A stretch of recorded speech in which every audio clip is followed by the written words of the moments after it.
One man kills another. We immediately call it murder. And in our minds, motives are ascribed, blame is attached, judgments formed, all because of this word. When punishment is meted out, it is deserved. Justice has been served. Or has it? For many years I thought of the events of the story told here as the murder of Robert Janes. Murder fit comfortably into the conclusions I drew.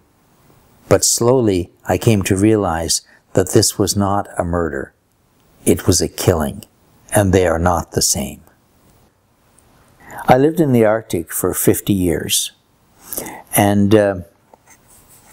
as a writer, everything I've learned about the Arctic and everything I'm able to write about the Arctic comes from the fact that very early in my time in the North, I learned to speak the Inuktitut language, the language of the Inuit.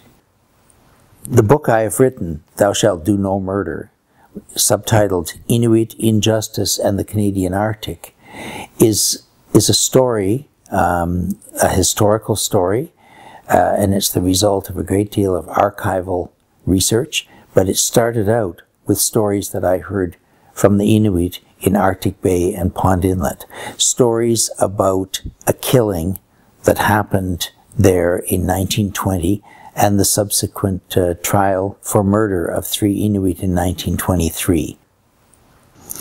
So I'd like to read a little passage from the introduction to the book which sets the stage for the story. And it starts with a visit to my house in Arctic Bay in the 1970s by an elderly man, Jimmy Etuk, who became a very, very close friend of mine. With Jimmy Etuk, speech was volcanic.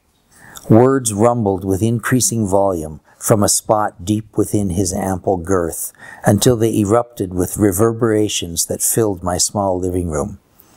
A full head of gray hair topped a weathered face marked by eyes that shone gently at the memories accumulated over 7 decades.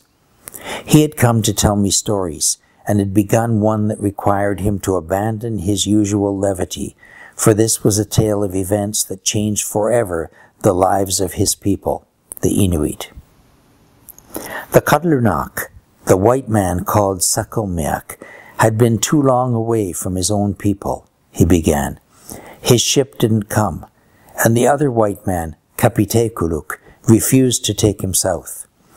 We thought that shocking, that Kapitekuluk would leave him near Pond Inlet with no way at all to get back to the land of the white men, even after he had cried and begged for passage. I was just a boy, and I had never known that white men could cry. My parents told me that Sakulmiak seemed to really lose his mind after that. They said he had been a good man, and they felt sorry for him, but now they were afraid of him at the same time. They were relieved when they heard, later that winter, that he was going south by dog sled. That's how he ended up at Cape Crawford in the spring, and that's where the Inuit killed him. Etuk reached for the rum bottle and poured another tot. His liking for the drink, he assured me, was hereditary, for his real father, not the Inuit man who had raised him, was a Scottish whaler. He prided himself on being able to understand the ways of the white men better than his countrymen in Arctic Bay did.